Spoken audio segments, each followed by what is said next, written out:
Welcome to Dryden's webinar on filtration calculations, a topic often misunderstood but crucial to mastering effective filtration.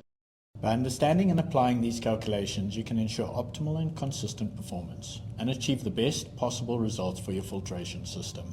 But hold on, Mike. Why are filtration calculations important when manufacturers already specify the flow rates for the filters? Well, the question is, do these recommended flows guarantee optimal filtration performance? Manufacturers generally talk about up to this flow or that flow, but as you can see in the graph, the light bars show the inlet flow rates filters can manage, while the green bars represent the calculated filtration velocities, all exceeding 45 meters per hour or 16 gallons per minute per square foot. Okay, but again, why is that an issue? Surely, if a manufacturer said his vessel can work at a specific flow, then it works, right? Well, not necessarily. So to better understand this, let's have a look at filtration performance at different velocities. This graph reveals our filtration performance drops dramatically when velocities exceeds 30 meters per hour or 12 gallons per minute per square foot. Now let's overlay the recommended filtration velocities from industry literature for various applications. I see that the manufacturer's rates are substantially higher. Yes, manufacturers often overstate their recommended rates, potentially compromising performance. Let's start at the beginning and clarify key terms in filtration. Volumetric flow rate, commonly known as Q, this is the volume of liquid passing into the filter per unit time, or more easily understood, the inlet flow rate, which is expressed in cubic meters per hour or gallons per minute. Number 2 is the flow velocity, which is the speed at which the water flows through a pipe, comparable to vehicle speed but measured in smaller units like meters per second instead of kilometers per hour. Number 3 is the filtration velocity, or sometimes called filtration rate, is the speed at which a fluid travels through a specific surface area with the units of cubic meters per hour per square meter, or gallons per minute per foot squared. Number 4 is backwash velocity. This is the reverse flow of the above, with the water flowing upwards and is required to clean the filter media. So in filtration, the water flows from the top to the bottom, and in backwash, the water flows from the bottom to the top? Yep, that is correct. And 5, finally, the internal diameter. Why does it matter? We already know the diameter.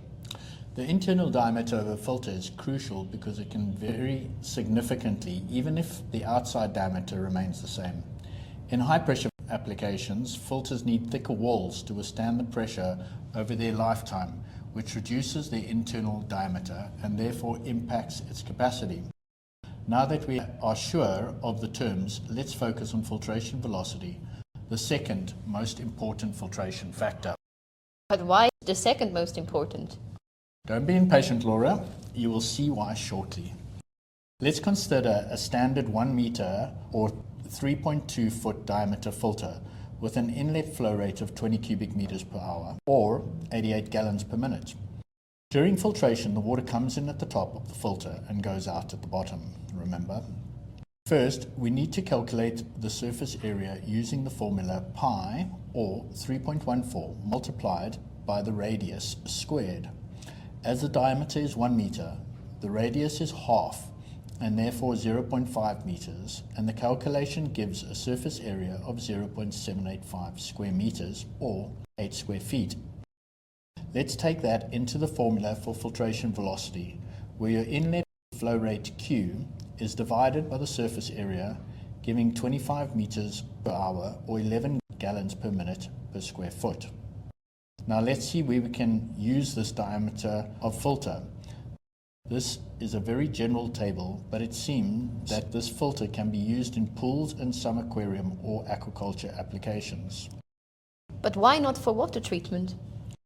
Because in water treatment, they generally operate at much lower filtration velocities as they understand the implication of filtration performance at higher velocities. Let's work through an example together to help choose a filter that will suit this recirculation application. The system operators require full turnover of the system volume every 1.5 hours, with the system volume being 100 cubic meters. This means we need to filter 67 cubic meters per hour or 295 gallons per minute of water to achieve the turnover rate that we require. From your experience or literature, you select the filtration velocity of the best filtration performance for your application, 15, 20, 25 or 30 meters per hour. Then you calculate the required surface area to achieve that filtration velocity, and from there you can calculate the required filter diameter using the formula below. This gives 2.4, 2, 1.8 and 1.6 meter diameter vessels respectively. If you are in between standard filter sizes, always go up one size, as slow filtration results in better performance. But hey, haven't we forgotten something? What about the feed pipes? Proper inlet and outlet pipe dimensions are crucial, aren't they? Yes, but we don't have time for them in this session, so you can learn more about flow velocity and pipe sizing in our additional webinars. Just scan our QR code or copy the link. Now the most important topic, the backwash. Effective backwash requires sufficient velocity to expand the media bed and release trapped dirt. Each media requires a different velocity for sufficient expansion. The German DIN standard requires at least 15% bed expansion to ensure the dirt is able to escape the media and be properly released from the filter. 2. Also, each media grade has a different backwash velocity requirement due to its density. Is this because different types and sizes of media have different densities and therefore need different backwash velocities? Yes, perfect. Now the dirt itself can have its own velocity requirement to ensure it is lifted out the filter. The video on the left shows a gravity filter backwashing at 28 meters per hour or 12 gallons per meter per square foot. As you can see, the filter media is properly expanded and fluidized during backwash. However, the dirt particles are too large for this flow velocity to lift them out of the filter and inject them effectively.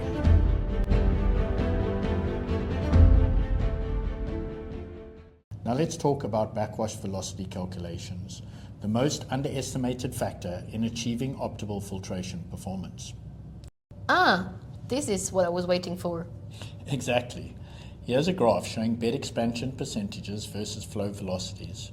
Remember that this is per square meter or per square foot surface area and not the inlet flow.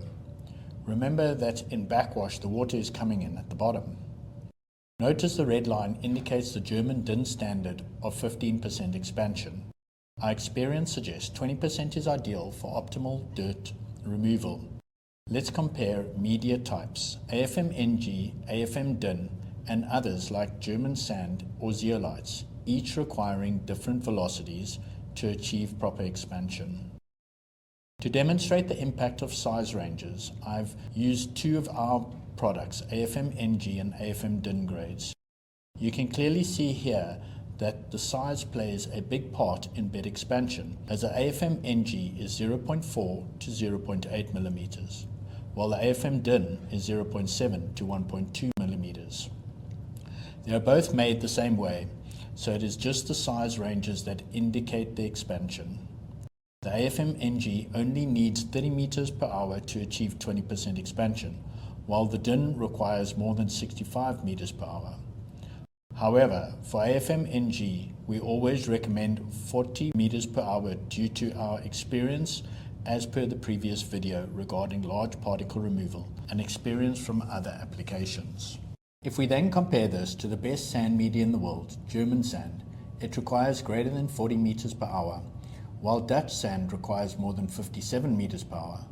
Zeolite as a filter media requires greater than 48 meters per hour to reach 20%. Okay, but you have not spoken about glass media in this slide. Are you going to cover them too? Jumping the gun, I see. Sorry about the impatient young generation, folks. Now, when it comes to glass medias, this is where shape becomes a very important criterion. Again, we use AFM-NG and AFM-DIN as references. Glass beads are generally very good at bed expansion at 42 meters per hour due to their perfectly round shape, which provides equal flow forces over all surfaces, ensuring even expansion. The only downfall is filtration performance. And if you want to know why, watch our filter media performance webinar coming soon. Crushed place glass requires a whopping 65 meters per hour, and most container glass, bottle glasses, requires more than 75 meters per hour to reach 20% bed expansion. I think this clearly shows that taking backwash velocities into account will help to ensure proper utilization of the media of your choice, and why good engineers go into so much detail when designing your system.